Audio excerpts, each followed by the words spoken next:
Mavis is a diesel engine who works for the quarry company shunting freight cars in their sidings. She has 6 small wheels hidden by side plates just like Toby's. Mavis is young and full of her own ideas. She loves rearranging things too and began putting Toby's cars in different places every day. This made Toby cross. Freight cars, he grumbled, should be where you want them when you want them. Fiddlesticks, said Mavis and flounced away. At last, Toby lost patience. I can't waste time playing hunt the cars with you. Take them yourself. Mavis was pleased. Taking cars made her feel important.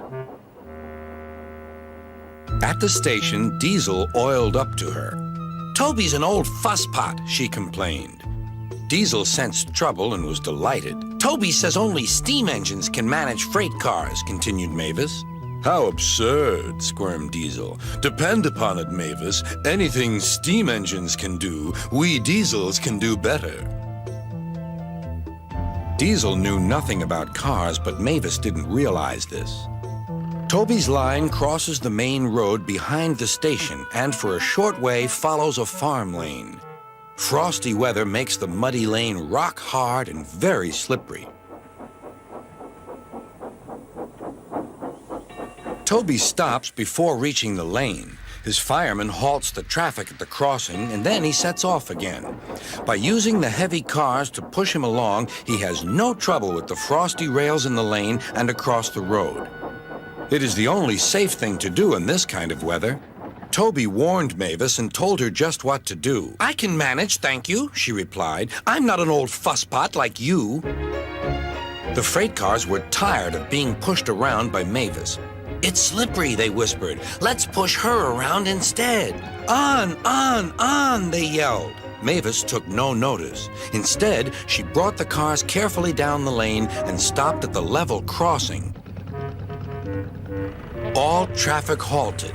One in the headlamp for fusspot Toby, chortled Mavis. But Mavis had stopped in the wrong place. Instead of taking Toby's advice, she had given the cars the chance they wanted. Hold back, they cried. Grrr up, ordered Mavis. The cars just laughed and her wheels spun helplessly. Workmen sanded the rails and tried to dig away the frozen mud, but it was no good. Everyone was impatient. Grrr, wailed Mavis. Toby was in the yard when he heard the news. I warned her, he fumed. She's young yet, soothed his driver, and she can manage her cars herself, interrupted Toby. They're your cars, really, his driver replied.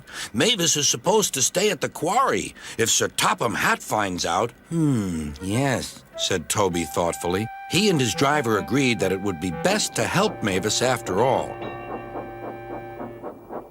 An angry farmer was telling Mavis just what she could do with her train. Having trouble, Mavis? Chortled Toby. I am surprised. Grosh, said Mavis.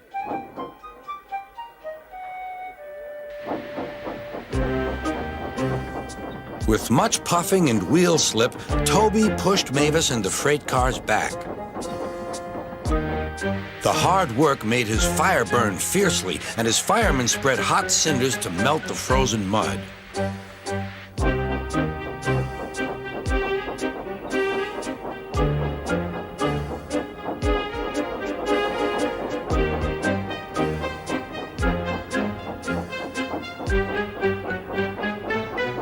At last, they finished.